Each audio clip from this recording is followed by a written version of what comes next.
worldwide and had such great singles as Daniel and Don't Go Breaking My Heart. One-on-one with Barbara Howar, it's Captain Fantastic, Elton John. Lisa, Elton John first tipped his many funny hats to American audiences back in 1970, and he wowed the U.S. with his zany wardrobe and eclectic music. But in the early 80s, he toned down his style and took some personal and professional inventory. When I caught up with him on the road during his current tour of this country, I found the old flamboyant Elton had returned, wacky but wiser.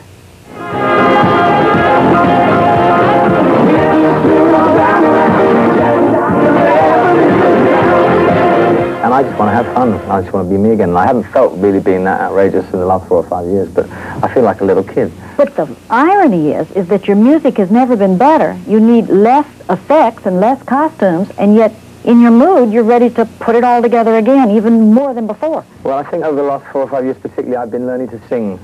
This may sound silly, but I think really in only the last 3 or 4 albums, I've started to sing properly.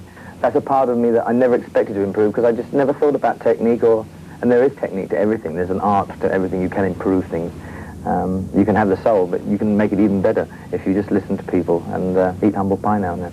You never take yourself seriously. You always know just when the cutoff is not to take Elton John too seriously. Yet I watch you in rehearsal. You are a very serious musician. There is nothing that misses your eye. How do you live with those two things?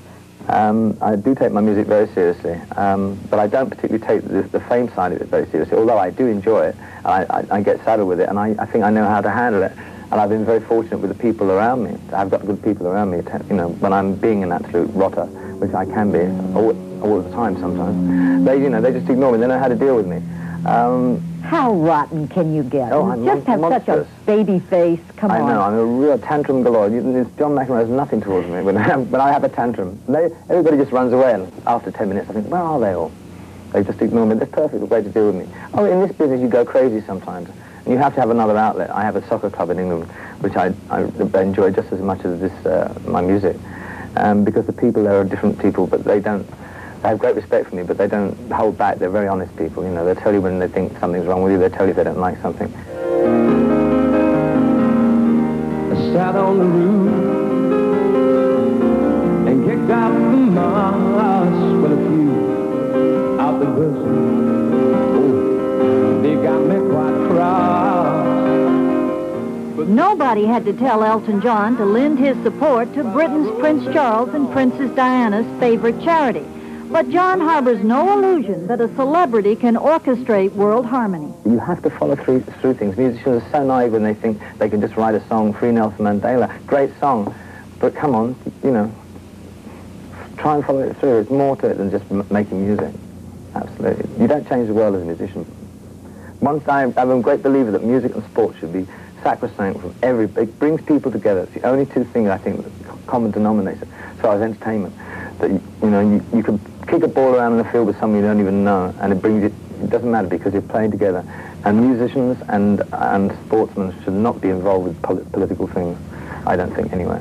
For somebody who says they're not very political, you have been to the Soviet Union, you've been to China, you've been to Poland, you've been to Czechoslovakia. South Africa. All right. What happens to you when you go to those countries? Does it change your thoughts about life, politics? I like to go and see for myself. I understand why people get upset with me for going to South Africa, but I honestly wanted to go and see for myself what was happening down there, how other people felt, and I didn't particularly like it.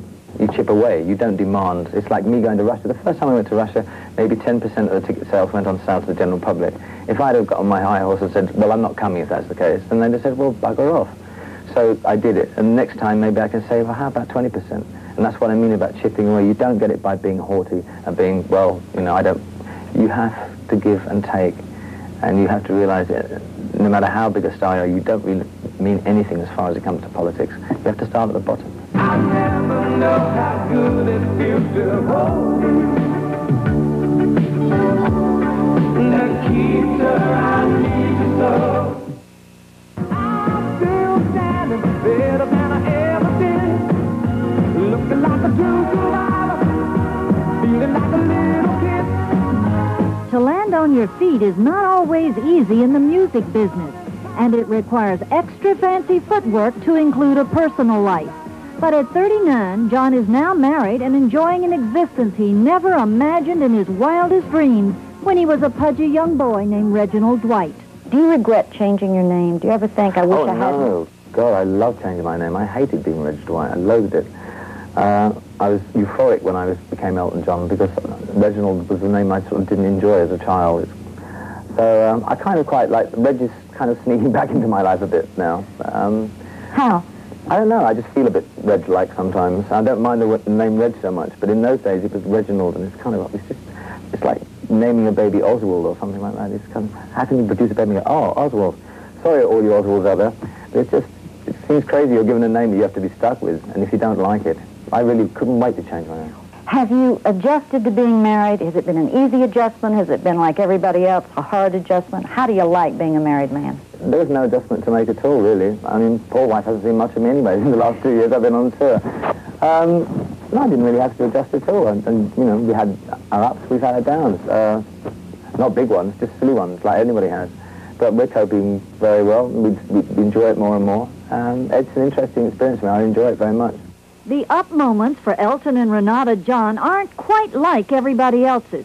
When they get together with other young marrieds, it's sometimes Andy and Fergie, Britain's Duke and Duchess of York. I don't sound one of their best friends or anything, but I see them from time to time, and they've been very nice to me.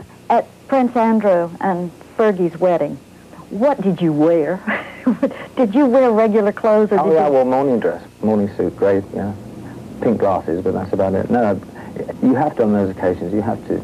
And I wanted to, you know, I didn't want to go in some horrible sort of sparkly outfit. No, you have to, there is a sense when protocol is nice to follow tradition and protocol. Did you think, hey, my God, here's Elton John at the royal wedding? Of course, yeah, you still have to pinch yourself. It's quite incredible. Yeah, it's all the time you think, my God, if I'd have taken bets on that when I was being born and being a prince's wedding. And it was just a lovely thing to be at. They're very much in love. It was a nice service. The music was wonderful. What do you give people for a wedding present who happen to be crown royalty of Britain? That's a secret. Oh, come on. Huh? No, I can't say that. There's a secret between them and I. All right, all right. You got yourself very well together. There's nothing you regret. I mean, nothing you look back over and say, God, I wish I'd done this differently? I've made a lot of mistakes and been a real pig to people and been horrible and had points in my life where I wasn't very happy, but no, I don't think I'd change anything because I think you can learn from those sort of things. I've been incredibly lucky to have people to help me through the bad times, and a lot of people in this business don't, i.e. Boy George, I think, is an example. You know, when people go through those sort of things, I always judge the people around him. What are they doing? You know, why are they letting him be like... No one would let me get into that state. I feel sorry for that situation, and in this business, you see it all the time. There's a lot of sharks, they don't care. What would you like for the future? I don't really look ahead that much. I just hope that my music stays fresh, and if I can improve and keep improving. And if I ever go on the road in 10 years' time and you see me and I'm just churning out my hits for the sake of it, you just knock me over the head with a bottle of champagne or something, make sure I don't do it anymore. Hope you don't mind, I hope you don't mind that I put down in words how wonderful life is.